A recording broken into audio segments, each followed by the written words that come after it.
Hello friends, how are you? I hope you will be good. Today I am going to start structure style number 2. Last class I watched structure style number 1. Structure style number 1 was in the present form while structure style number 2 is in the past form. हाँ तो friends, हम लोगों ने last structure में subject के बाद ही तो हूँ, ही तो हैं, ही तो हो etc देखा था।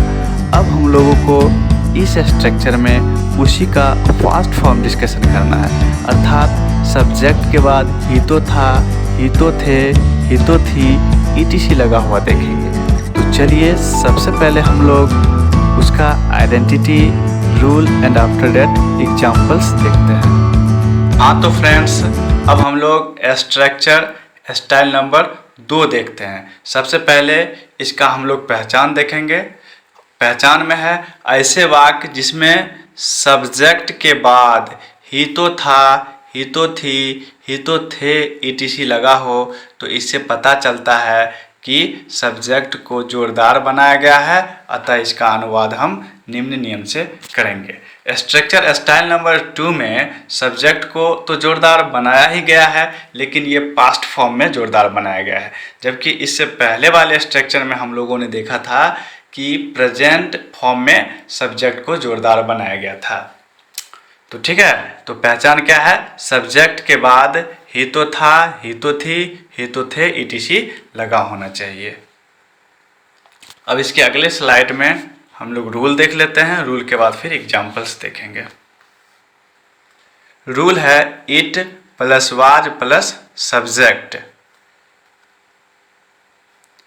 First of all we shall use as a subject it and after that was and at last subject. सबसे पहले हम लोग इट का यूज करेंगे, उसके बाद वाज का यूज करेंगे और अंत में सब्जेक्ट का यूज करेंगे। ठीक है, तो सबसे पहला एग्जाम्पल है, फर्स्ट एग्जाम्पल इज राजन ही तो था। राजन ही तो था, इसका सब्जेक्ट है राजन।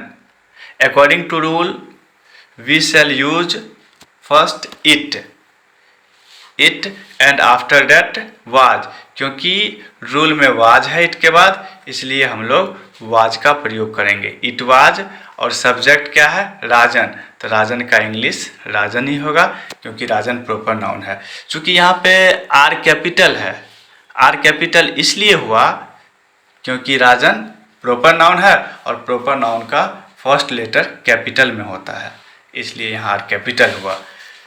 तो पहला राजन ही तो था, इट वाज राजन। दूसरा है मेरे वर्ग शिक्षक ही तो थे। मेरे वर्ग शिक्षक, ये हमारा सब्जेक्ट हुआ, मेरे वर्ग शिक्षक। तो according to rule it was मेरे वर्ग शिक्षक सब्जेक्ट है, तो मेरे वर्ग शिक्षक के लिए माय क्लास टीचर, तो हो गया it was my class teacher. तीसरा है आप ही तो थे, यहाँ पे सब्जेक्ट क्या होगा? आप। सबसे पहले हम लोग इट वाज का यूज करेंगे, उसके बाद सब्जेक्ट आप है, इसलिए सब्जेक्ट के रूप में यू का यूज करेंगे। तो हमारा ट्रांसलेट क्या हो गया? It was you, it was you. अब आप लोग कहिएगा कि सर यू के बाद तो वेयर का प्रयोग होना चाहिए। ठीक है, हाँ वेयर का प्रयोग होता है, लेकिन यहाँ हमारा रूल कहता है कि इट के बाद वाज। यहाँ पे वाज का प्रयोग इट के अकॉर्डिंग हुआ है, चूँकि इट सिंगुलर है और सिंगुलर के साथ वाज का ही प्रयोग होगा, इसलिए इट वाज हुआ है। यहाँ यू के अकॉर्डिंग वाज का प्रयोग नहीं हुआ, अगर यू के अकॉर्डिंग हुआ होता तो वेयर होता। फोर्थ एग्जाम्पल, मेरी माँ ही तो थी। यहाँ पे सब्जेक्ट है मेरी माँ।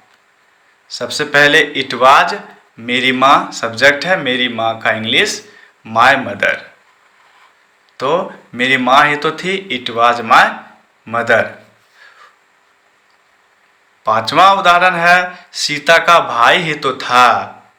सबसे पहले according to rule it was का यूज करेंगे, इट वाज, और सीता का भाई ये हमारा सब्जेक्ट हो गया, सीताज ब्रदर,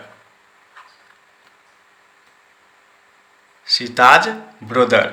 तो पूरा हो गया इट वाज सीताज ब्रोदर। यहाँ पे हम लोग ऐसा भी लिख सकते थे it was the brother of Sita, ऐसा भी हम लोग लिख सकते थे। चूँकि फिर यहाँ पे सीता प्रॉपर नाउन है इसलिए एस कैपिटल हुआ। तो हो गया सीता का भाई तो था, it was Sita's brother.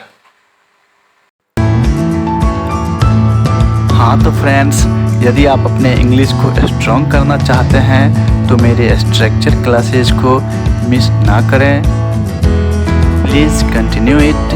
Again I meet you in next video. Thank you for watching.